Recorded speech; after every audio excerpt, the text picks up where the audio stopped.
it ain't gonna be no more.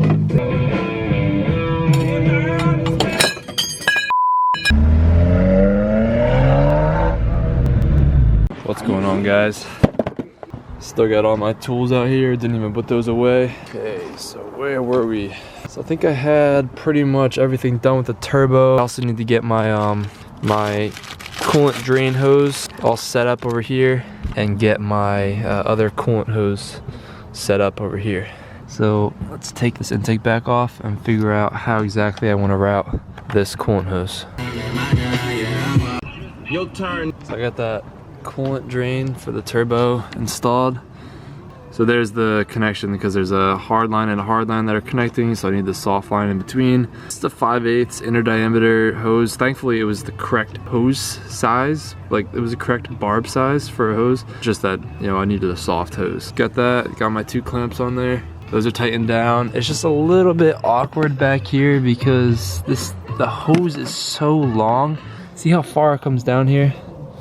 That comes all the way down here. It's kind of hard to tell on camera, but it's like probably 6 inches down there. So it's like really far down. Then I kind of bring it underneath these AC lines. Then it comes around the motor mount. All right, so that is done. That means that all of the turbo lines are now tightened down. Okay, I'm now trying to figure out how to run this coolant line. This is the one that is going to replace this one, since my heat shield no longer fits on here because of the big external wastegate. It's not even close to fitting in there. So this coolant line comes through here and then it splits off right there and right there. So I have this new coolant hose. This is a 5/16 inner diameter, by the way. So I have this kind of like running in the front of the engine because running it behind is just like super awkward. You're just gonna have like this hose just kind of like floating up here. It's gonna look really silly. And I don't really want to put it down there right next to the intake or the exhaust manifold because that's going to get crazy hot and this hose will probably just melt. This guy is too short to fully meet with this guy, just by a little bit. It's like just barely too short. I'm thinking of removing this guy and just having this run right here, right into this with the T-fitting shooting over there. So I'm gonna pull this off. I just pulled the clamp off. So let's get this guy off and see what that's gonna look like. Okay, so I was kind of thinking of like doing this and then having like a little short hose come from right here right into there and then have that one split off to go into this back one. I mean, I kind of like when it's hidden up against the head. I just need to make sure that it's not rubbing against things and that it's not gonna like rub through itself and break. I do want the straight section to be between this hose and this one because that's how it is stock. So I don't want to interrupt that, but then again, it probably does not matter. It's just the coolant hose that's kind of like controlling the overflow. So I really don't think it would matter. So here's what we're looking at. I don't have my clamps in place yet. Well, I mean, this one's in place, but I don't have them tightened down yet because I'm just test fitting this for now. So I'm running this in front of the cylinder head on top of the intake manifold. Right here, right underneath the high pressure fuel pump, I have my T-fitting. So as you can see, that then splits off underneath the vacuum pump back to that back hose. There is some slack in that, so I could tighten that up, but I'd like the idea of there being a little bit of slack just in case I need to take this end cover off. So if I need to take this end cover off, I can just, as I'm undoing these bolts, I can basically like maneuver this hose out of the way because as of right now, that hose is actually blocking that bolt right there for the end cover. Might be blocking another one down there. I'm not sure yet. Having some slack in there will just let you be able to move and get in anywhere that you need to get. And then yeah, the other hose, the straight through on the T, it's just gonna come right to here just like it is stock. So the stock one comes straight into this one and the T shoots off into this one. So it remains the same function as the stock one. So what I have to do is now clamp all these down which might be a little bit difficult. So I'm gonna have to do the T first, since the T is pretty much inaccessible once it's in place. And then later on, I'm gonna have to figure out how to protect these hoses. And then I can finally torque down my crank bolt, and then I can finally put the whole front end back on and give this thing a start. Alright, sorry for all the noise. My neighbor is like blowing leaves right now. So I got the coolant line ran all the way, and it is all clamped down everywhere. I think it looks pretty good. I mean, that bend isn't too much. That's nicely kind of riding along with that. I think that's the, what is that? I think that's a vacuum hose. And then, yeah, that is a vacuum line.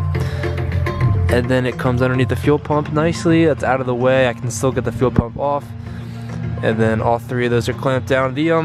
These guys are like pretty long on some of them, but I think they're fine. None of them are like gonna be grabbing or rubbing against anything. And then there's that hose that runs underneath the fuel pump, and then that's running over there, and that's all tightened down. I think that looks pretty good. I don't know how I feel about it being blue. Like I kind of like it because it kind of like adds some color to the engine bay, but I also kind of don't like it. I don't know. I think it looks fine. I think it looks kind of cool with the blue and the red right here. Yeah, so it is what it is. And then I'm gonna have like the gold wrapped intake too. So there's gonna be a lot of color in here, a lot more than there was before. Because without that heat shield right here, I'm definitely gonna want to wrap my new intake in some kind of like heat reflective tape, just so that I can keep some of that heat off of it. Let me turn this down. The turbo blanket on the turbo blanket's also going to help me out a lot. So yeah, the combination of the turbo blanket and that heat reflective tape should be a pretty good combo. So let's do the drive shaft, then the dog bone. Oh, and I have like an hour left. Well, there's a pretty good shot of how that dump tube is like slamming over into the turbo blanket. It's shoving on there. It's shoving itself on that blanket pretty good. So the torque spec for these is actually 60 Newton meters. There's no torque to yield part of that torque spec, but these are recommended to be replaced every single time. It's a little bit, I guess it's a little bit tough considering I have like no room in here. Like I'm like really close to the subframe actually. But yeah, let's get these torqued down. I got all three new bolts on there. So that whole drive shaft spins when you try to get that down to its torque rating, down to its torque spec. So that's kind of annoying, but you got to put it in gear. So weird, it doesn't want to go in 5th or 6th unless you start in like 4th. I'm hoping that's just because it's like maybe not very lubricated anymore. Hopefully everything's okay with my trans. Do this every time. I gotta go up there and put it back in neutral, spin the hub, and then put it back in gear to torque it. Gotta do that a few times to get all these. All right, I got all three of those torqued down to the 60 Newton meter spec. So now I'm gonna go ahead and get my dog bone mount on. For the APR one, this is 100 Newton meters for the big one. And then for the small ones, I have to use the OEM spec at 73 Newton meters. So I can use that for the one that I still have the ARP bolt. But for the other one with the broken ARP bolt, I need to use an OEM bolt. So for the OEM bolt, it is 40 Newton meters plus a 90 degree turn. Let's get all these in place. The holes don't quite line up, so I do need to move the trans a little bit, like that much probably. It's a little bit tough to do with one person, but if I slide my body all the way down here and then use my legs to push on the trans, it's not too bad.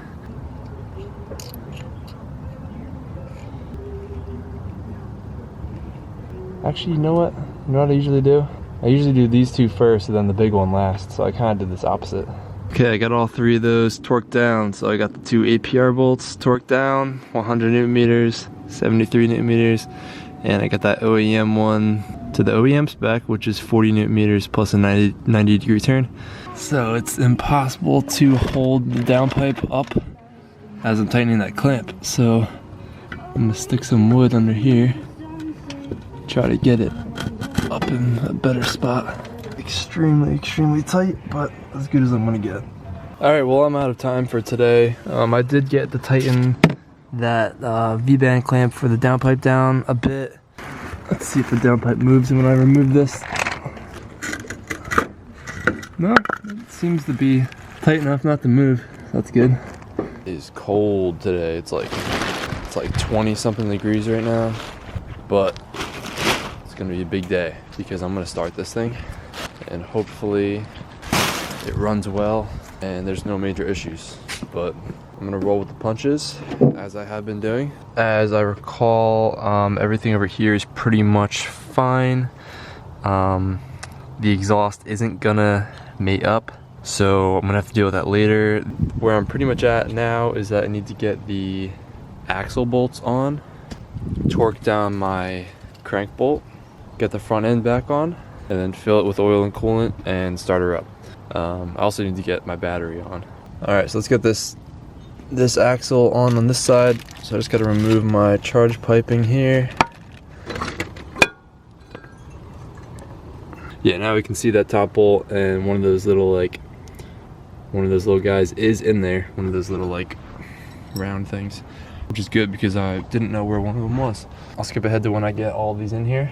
The part number for these bolts was surprisingly difficult to find, so I just wanted to put it here for anyone who needs it. Not that anyone's really using this video as a DIY, but... Okay, so I actually have to take those back out so that I can put some red thread locker on them, because I've heard that they frequently come loose and red thread locker will help prevent that. Just like 1 or 2 drops of red thread locker. And second, I measured this to be an M10 bolt. Now supposedly if you have an M8 bolt, you should torque these at 30 foot-pounds. If you have an M10 bolt, you should torque it to 59 foot-pounds. 59 foot-pounds sounds a hell of a lot better to me for this axle bolt than 30 foot-pounds. That sounds kind of weak. So yeah, it kind of sucks I just put all those in there. I'm probably just being an idiot right now. But I'm gonna have to try to figure out how to not let that move. Maybe I'll have to stick something in here to lock this up against the brake caliper. I don't like doing that, but that might be my only choice. Yeah, let me try this again. Yeah. It's probably like only halfway. It's probably like 25 foot-pounds. But I can stick a screwdriver or something right in there, which is what I'm probably gonna do right now.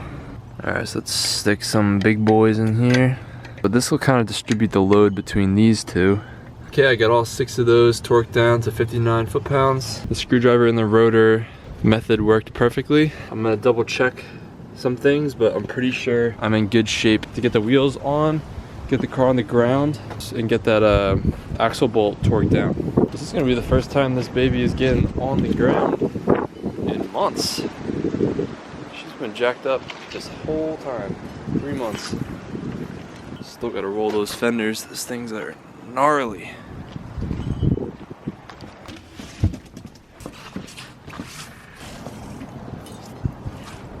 I got all 4 corners ready with their wheels.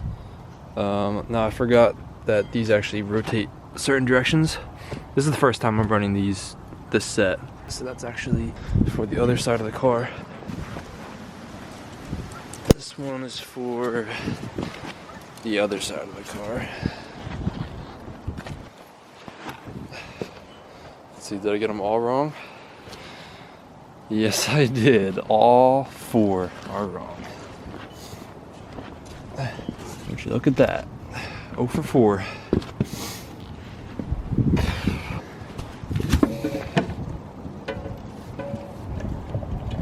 Alright, I get both sides hand tight for now. Once I get the tires touching the ground, I'll torque them down a lot tighter than that. Well, she's on the ground for the first time in 3 months. Let's release the parking brake and just take it out of gear so that it can sit all the way down. Now to torque this bolt, I guess I'm just gonna put it in pretty much as high of a gear as I can. So I'll put it in 6th, and then with the car being on the ground and the parking brake on, it shouldn't be able to move. So now I should be able to put a ton of force on that crank bolt. Wow. Dude, having the car on the ground, I forget how low it is. Like I can't reach any of it as I'm standing up. I need to like squat down like 6 inches just to be able to touch the top of the intake manifold. Yeah, that's crazy how freaking low this car is. It's been literally 3 months. She'll sit a little bit lower once she settles in, but I might lower the coilovers a little bit. It feels really good having this thing down on the ground. Even though like I'm not even done yet. Like the car needs to go right back up. All right guys, I'm ready for the crank bolt. So I'm gonna grab my socket and everything for that. I need to get some red thread locker on that, so I actually need to take the bolt back out, which means, well, I should be able to do that no problem since the car is locked in gear right now and it's on the ground. So take that out, put a bunch of red thread locker on it, put it back on, then sneak the breaker bar right out here, and then put a really long pole extension on it and try to get that. I think it was 88. I gotta recheck it. I'm loving this checklist that I'm doing. Torque OEM crank bolt to 90 Newton meters plus 90-degree turn with red thread locker. Yeah, let's get it. This is gonna be, this might be tough, this might be easy. Well, we won't know until we try. So I got these 2 long pipes. This one's probably like 4 feet tall. This other one's almost as tall as I am. I'm 6'5", and this thing's like up to my eyes. So this thing's probably like 6'1", something like that. So this one should do the trick right here. It also probably doesn't matter, but I'm going to take the tensioner for the serpentine belt off. All right, there we go, I got that belt off. So now I can get that bolt out, the crank bolt, right there, and then I can put some thread locker on there. All right, this is probably like 3 drops that I put on there. That should be enough. All right, let's get the torque wrench set to 90.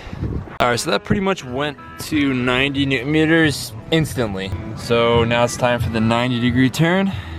So to mark it first, and I'll mark it relative, make a mark on this piece as well, because there's a chance that this could actually move. Like if the whole car moves, then this will move. All right, and then I'll just mark, you know, this. All right, so look at this. As I turn this, you'll see that the crank damper actually moves with it. See how that's turning? My car is in 6th gear. And as I'm doing this, it's actually moving the car. See that? Turning it. That wheel is actually turning. Hopefully you guys can see that on the camera. Hate to see me walk past them, young black panthers. Slang we be speaking probably sounding like Spanish. And I fucked their heads up when they both changed the game, came through and made a lane. Who somebody tell me what I ain't gon' be no more. Holy sh! It's a good thing I have jeans and sweatpants on underneath this, and might even have a pair of shorts on underneath. I can't even remember. Dude, that could have been so much worse. All right, the current idea is to go get some wheel chocks to prevent the car from rolling forwards. Also, I don't have wheel chocks, so I'm gonna have to go to AutoZone and buy some right now. Got the breaker bar with me, so I can make sure that fits on a new pipe that I get. So I'm gonna get a smaller pipe that can fit over the breaker bar a little bit better.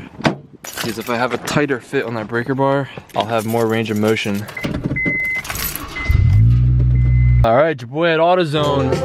Oh my God, that's loud. And I got not only 1, but 2 sets of wheel chocks. This one's plastic, so I figured there's a chance this might slide on concrete, but it has a really good angle. Like, look at how like it starts off kind of not very steep, then it goes real steep, which is, I like that a lot. These ones are rubber, which should grip the concrete great, but damn, look how steep that is. All right, we're back. Turn the lights on out here. Just threw my extension cord out here so that I can plug in this little light right here as well. Wedge it in there a little bit. It's still just plastic though. I mean, still no luck doing this, even with the wheel chocks. So what my next move is gonna be is to move everything right here so that I can go all the way from right up here to like all the way down straight through this part and just go all the way down to the ground. So I need to remove everything out of this way Looks like I can kind of pull this just far enough, maybe if I like really yank on this to get it all the way out of the way. And then I need to get this bracket out of the way. So I have 10 millimeter to get that out.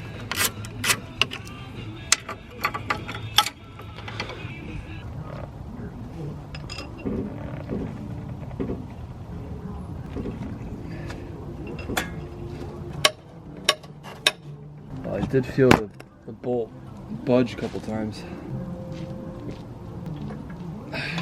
So that's probably like 45 degrees maybe. Not gonna lie, it's a little bit sketchy doing this.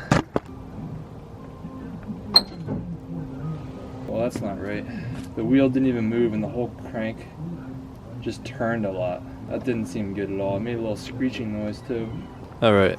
I posted that last clip online, and thanks to Oliver for the idea. I think that noise was actually just the clutch slipping. I'm gonna give it another shot, see if I can get it any further at all.